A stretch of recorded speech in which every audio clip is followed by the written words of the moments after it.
quand j'adhère de toute façon au Parti communiste français, j'adhère à la fois pour lutter contre l'oppression capitaliste, mais aussi contre l'oppression patriarcale. Et ça va donc faire l'objet de tout mon parcours d'engagement politique.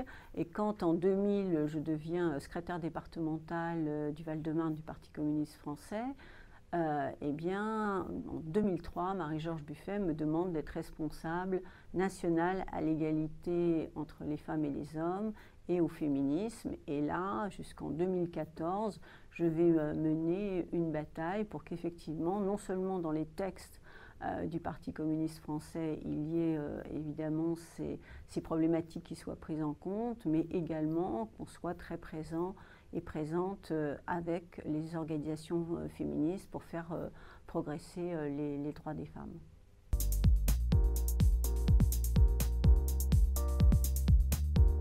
Alors de toute façon, quand on est militante politique, militante féministe, on est dans une société qui est une société patriarcale et on a obligatoirement des remarques qui sont des remarques sexistes.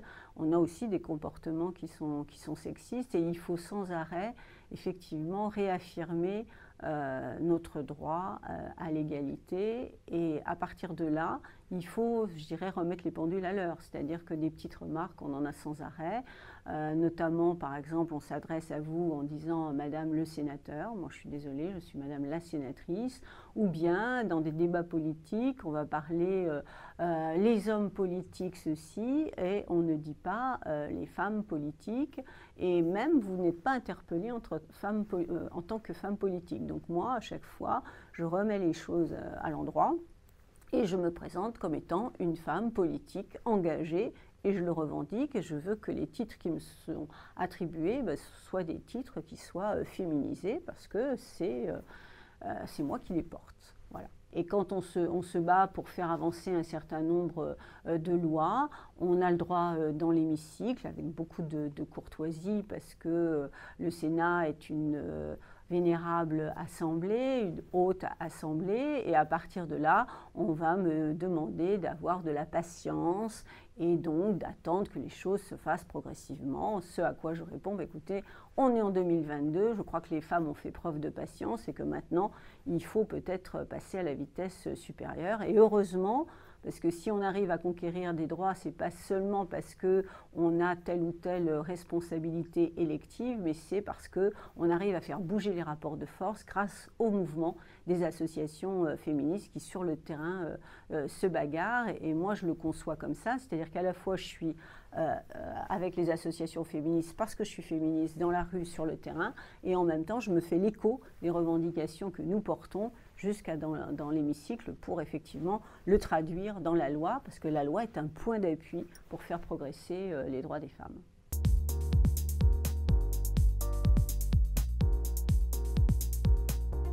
Je pense que si c'est la grande cause du quinquennat, l'égalité entre les femmes et les hommes, la lutte contre les violences faites aux femmes, c'est parce qu'il y a un mouvement qui n'est pas seulement un mouvement qui se situe en France ou en Europe, mais c'est un mouvement mondial. Il y a MeToo, il y a une prise de conscience internationale du fait que les violences contre les femmes sont des phénomènes qui sont systémiques et qui donc sont la résultante, la conséquence du patriarcat. Et cette prise de conscience a fait progresser un certain nombre de mentalités qui permettent aujourd'hui de revendiquer de manière peut-être encore plus offensive le besoin d'obtenir des droits et d'arriver à l'égalité. Et de faire en sorte que infliger des violences faites aux femmes, ça fait partie justement de ce que porte le patriarcat, c'est-à-dire le besoin que les femmes soient soumises dans tous les domaines d'ailleurs, que ce soit dans la sphère publique ou dans la sphère privée. Je pense qu'à partir de là, effectivement, le gouvernement Macron a senti ce mouvement et il a proclamé plutôt cette cause une grande cause nationale. Malheureusement, après, il faut juger un gouvernement sur ses actes. Alors, quand on regarde les choses qui ont été faites, on ne peut pas dire que rien n'a été fait. Parce qu'effectivement, pratiquement, on peut considérer que le budget a été doublé, c'est-à-dire qu'il était à 20 millions, il est passé à peu près à 40 millions. Donc c'est important, ça n'est pas négligeable. Mais qu'est-ce que ça veut dire? Déjà, il faut le prendre à l'échelle du budget de l'État, et surtout, il faut le prendre à l'échelle des revendications des femmes et de toutes les associations féministes qui exigent un budget de 1 milliard d'euros. Alors quand on oppose au gouvernement la nécessité pour combattre les violences faites aux femmes de posséder un budget de 1 milliard d'euros, le gouvernement va nous répondre, mais ce milliard d'euros, nous le dépensons puisque c'est une cause qui est transversale, ça touche tous les ministères, et il va comptabiliser dans le budget qu'il peut consacrer à cette lutte, il va comptabiliser par exemple le salaire des professeurs qui sont censés enseigner dans les écoles l'égalité entre les femmes et les hommes, et donc le fait de ne pas effectivement pratiquer des actes sexistes, etc. Donc on voit bien que ce n'est pas ce qu'on lui demande, parce que lutter contre les violences faites aux femmes, ça veut dire tout un travail effectivement d'éducation, de la crèche jusqu'à l'université, c'est promouvoir une éducation à l'égalité absolument à tous les niveaux, mais c'est aussi travailler pour que au niveau de la justice et de la police, il y ait des personnels qui soient formés à l'écoute des victimes et qui puissent les accompagner de bout en bout pour qu'elles soient à la fois protégées, mais aussi pour qu'elles puissent dénoncer leurs agresseurs. Or, malheureusement, on a vu dans la dernière période le fait qu'il y a beaucoup de femmes qui ont porté plainte, par exemple, mais que ces plaintes n'ont pas donné suite, et du coup, eh bien, elles se trouvent, dans les cas les plus terribles, eh bien, elles se trouvent avoir péri sous les coups d'un compagnon ou d'un ex-compagnon, parce que ces plaintes n'avaient pas été enregistrées comme il aurait fallu qu'elles le soient, voire elles ont été minimisées. Donc il y a besoin de tout un travail de formation de tous les personnels, il y a besoin qu'il y ait plus de psychologues, qu'il y ait plus d'assistantes et d'assistants sociaux, et puis qu'il y ait des hébergements qui soient dédiés aux femmes, et on sait qu'on manque cruellement aussi de ces hébergements. Donc voilà, il y a toute cette politique-là qu'il faut mettre en place. Il faut aussi, et moi je réfléchis avec les associations féministes, parce que je fais partie au niveau de mon groupe, le groupe communiste républicain citoyen écologiste au niveau du Sénat, mais avec notre groupe homologue au niveau de l'Assemblée nationale et Marie-Georges Buffet, nous avons déposé une loi cadre contre les violences faites aux femmes dans nos deux assemblées, mais malheureusement c'est une loi qui est enfin c'est bien parce que c'est une loi qui est très complète, mais qui renferme une 50aine d'articles. Or, un groupe parlementaire n'a pas la capacité de pouvoir déposer, enfin on peut déposer, mais après pour la mettre en discussion et en débat, c'est trop long. Il faudrait que le gouvernement soutienne cette proposition pour qu'elle soit vraiment examinée. Et jusqu'à présent, eh bien, il n'y a pas cette volonté politique de le faire. Donc, les associations féministes sont porteuses d'une loi cadre où il y a des revendications. Ce n'est pas seulement les moyens avec 1 milliard de budget, ce qui est fait d'ailleurs par exemple dans un pays comme l'Espagne, mais c'est aussi d'avoir des tribunaux qui soient dédiés pour justement pouvoir intervenir extrêmement vite et ne pas laisser trop de temps entre le moment où effectivement la femme dépose plainte et où elle va pouvoir porter jusqu'au bout cette plainte et faire en sorte que eh bien, il y ait une mesure de justice qui soit prise et que ces tribunaux qui soient dédiés donc aux violences faites aux femmes aient une double compétence civile et pénale.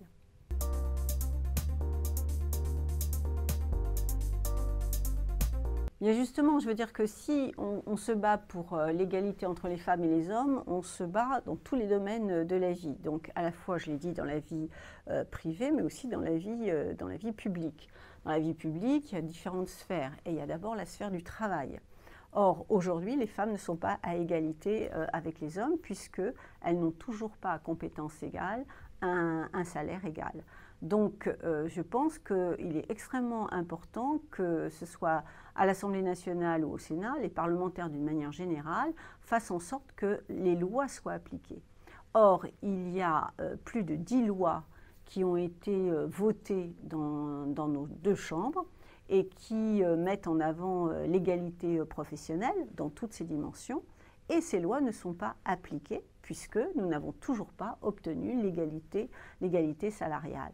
Et on nous dit, mais il faut du temps, il ne faut pas contraindre les entreprises, il faut attendre, il ne faut pas rendre les pénalités trop fortes parce qu'on va les décourager. Or, je pense qu'en 2022, on peut dire qu'il est temps de passer aux actes et il faut arrêter de donner du temps aux entreprises. Quand on n'applique pas la loi, on a une amende, voire on a une condamnation. Eh bien là, c'est exactement pareil. Si les entreprises ne respectent pas la loi, aujourd'hui elles ont des pénalités, mais avec tellement de dérogations, et elles sont tellement faibles que ce n'est absolument pas dissuasif.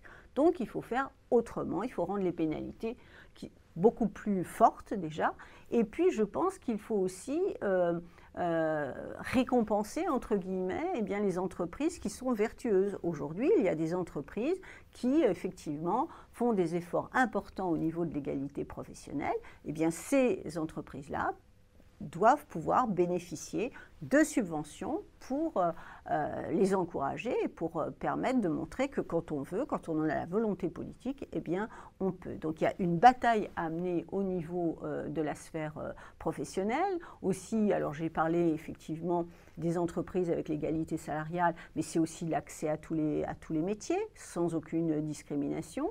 La promotion aussi professionnelle, arrêter avec les temps partiels imposés, parce que les temps partiels imposés, eh bien on voit que ce sont les femmes malheureusement qui en souffrent le plus, donc limiter considérablement les temps partiels imposés, parce que qui dit temps partiel dit retraite partielle. Donc toutes finalement ces métiers et ces carrières qui sont hachées vont entraîner eh bien, des pénalités en réalité pour les femmes. Donc il y a beaucoup à faire au niveau du monde du travail. Et puis il faut aussi mener le combat au niveau de la politique, puisque on a réussi effectivement à faire progresser le nombre de femmes dans les assemblées parce qu'on a bagarré pour avoir la parité.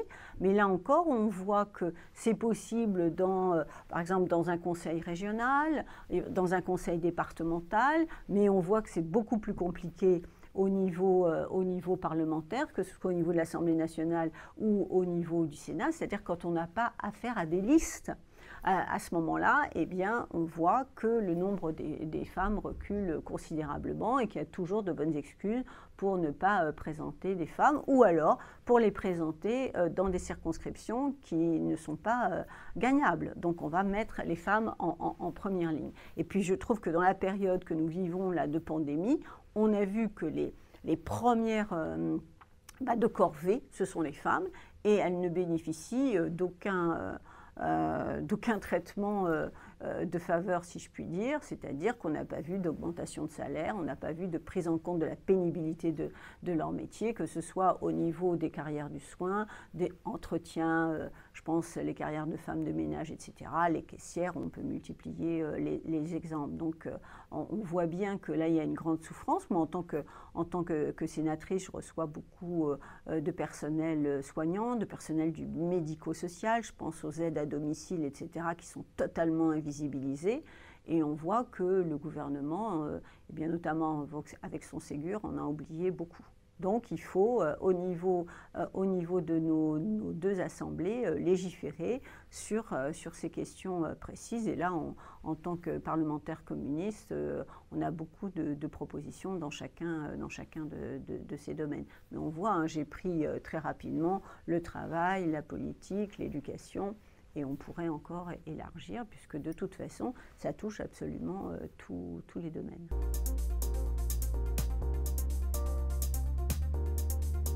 Cette loi qui a donc été votée tout récemment est une loi qui finalement ne va pas au bout du tout des choses. C'est-à-dire qu'au lieu de... Moi, je pensais que compte tenu de la période que nous avions vécue et que nous continuons à vivre, c'est-à-dire les femmes qui sont les premières de corvée, il y aurait effectivement une proposition de loi qui reconnaîtrait ce rôle-là et qui pourrait valoriser, proposer la valorisation d'un certain nombre de carrières, des salaires, etc. Or non, c'est une loi qui se contente finalement de porter sur le nombre de femmes dans les conseils d'administration, et donc ça touche un petit noyau d'entreprises et ça ne touche pas la majorité des entreprises, et donc ça touche quelques femmes. Alors c'est important hein, qu'il y ait égalité de responsabilité effectivement pour les femmes dans le niveau de ces instances, mais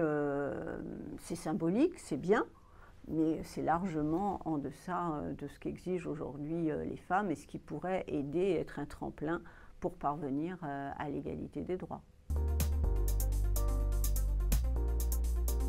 Alors c'est vrai que la délégation aux droits des femmes au niveau du Sénat est une délégation qui est extrêmement dynamique et qui étudie vraiment beaucoup de domaines, que ce soit le domaine des violences faites aux femmes, que ce soit la question par exemple de la ruralité et de l'inégalité des droits des femmes au niveau de la ruralité, et que ce soit en matière de santé, en matière d'éducation, en matière de travail. Vraiment, c'est un champ qui est extrêmement vaste. On travaille aussi au niveau, parmi les violences, au niveau de la prostitution. Et là, on va commencer un rapport sur la pornographie et avec toutes les violences qui sont contenues au niveau de la pornographie, et nous allons commencer les auditions dès la semaine prochaine. On devait commencer cette semaine, mais malheureusement il y a un petit retard à cause de la pandémie que nous vivons en ce moment. Donc c'est important parce que nous allons auditionner des personnalités, nous allons auditionner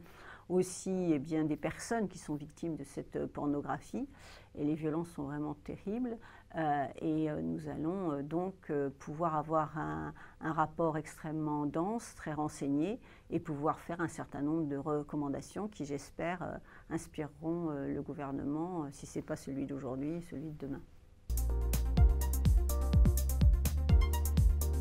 Nous allons examiner la proposition de loi qui a déjà eu une première lecture dans les deux chambres et qui concerne donc l'allongement des délais de l'interruption volontaire de grossesse de 12 à 14 semaines.